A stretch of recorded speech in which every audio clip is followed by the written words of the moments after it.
tawi-tawi na lang hindi ko narinig, pero yung mga taga-Batanes, nakalipad na rito yan eh.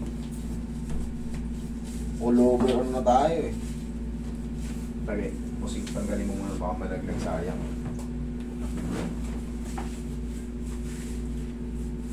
Relax na. Tapos tinuturuan ko na ng mga exercise sa kanila para kayang tayo. Tayo ako sa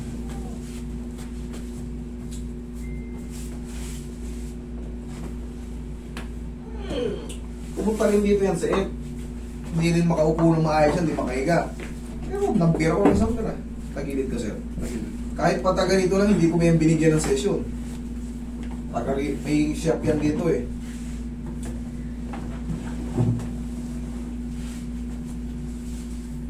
Kahit yung tao niya, ganyan din. Ilang side. Mas maraming tunog yun sa'yo ah. Sa'yo kasi sir, sa totoo lang, inalalayan ko pa. Bakit? Sabi ko nga sa'yo, may masakit na tatamaan dyan. Under pinch, ano nga yun eh. Under ano ka ngayon, under swelling ka ngayon, kaya hindi pwedeng basta-basta biglain. Kita mo ginawa ko sa'yo, dahan-dahan. Hinahayaan kong lumusot yung ano. Magkaiba kayo ng, iniiba ko yung technique pagka sa position.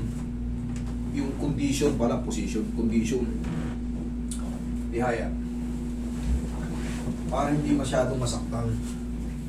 Aantayin pa natin yung ano dyan eh, yung mag-subside, yung na-adjust para mawala muna yung swelling na malaki. Sa susunod, mas lalakasan ko na kasi tansyado ko na yung likod mo. Tapa ka, bossing.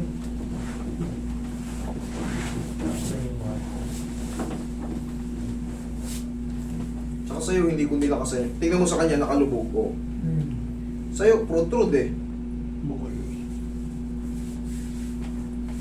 Pag mga nang gano'n, protrude, huwag mong lalabanan ng malakas sa diin. Ito pwede mong diinan ng malakas eh. Kasi talagang, ang body, ano natin, yung mga bone structure natin, talagang nakaganyan yan. Pag gumanyan yan, sasalungatin mo ng biglaan, pilay ka. Pag lusot nun, tatamaan yung spinal cord mo, bumanganid yung buong balakang mo.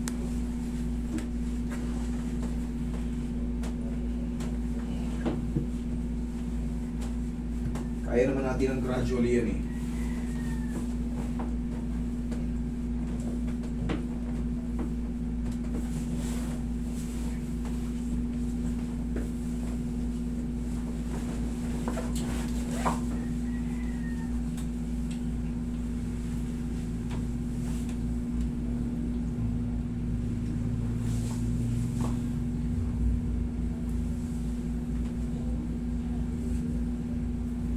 Pinaka-the best, sir.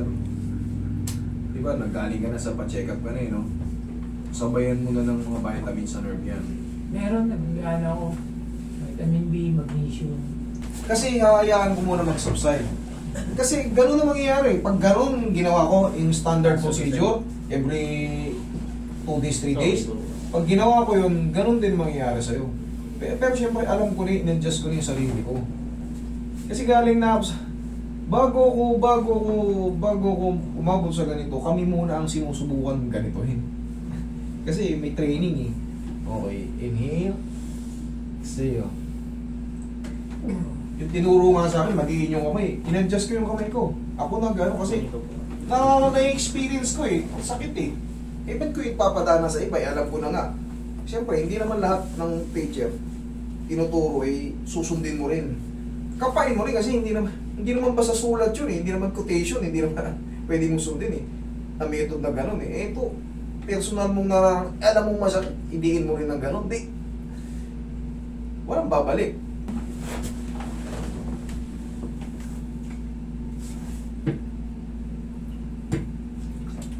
Kung may nakikita kayong dati, yung mga dislocation, pa kayong ginagamit ko, that is normal. Yun ang unang-unang natutunan natin eh. Pero ngayon, siyempre, lumilipas ang panahon, nagiging veterano, may mga side ano na lang, mabilis na. Yung mga old videos ko na napapanood nyo, nagre-react, bakit kaya ano, ganun, bakit kaya ganyan?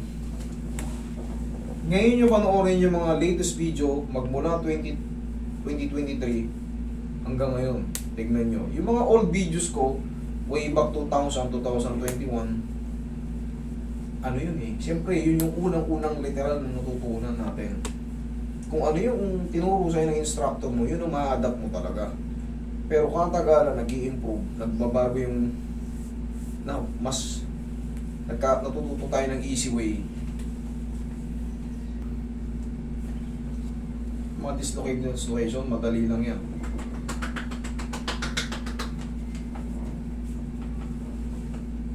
Pero yung understanding about sa spine, yan ang hindi nila alam. Bossing, check mo ngayon. Na-release niya ang pain. Na-release yung pain. Sabi sa inyo, yung mga ganito, madali lang. Magkaiba kayo ng kaso, bossing, kasi severe talaga ngayon sa'yo. Pero kita mo, gawa natin ng paraan. 1 week, lalo pang magsasubside yan. Okay? Thank you so much sa inyo.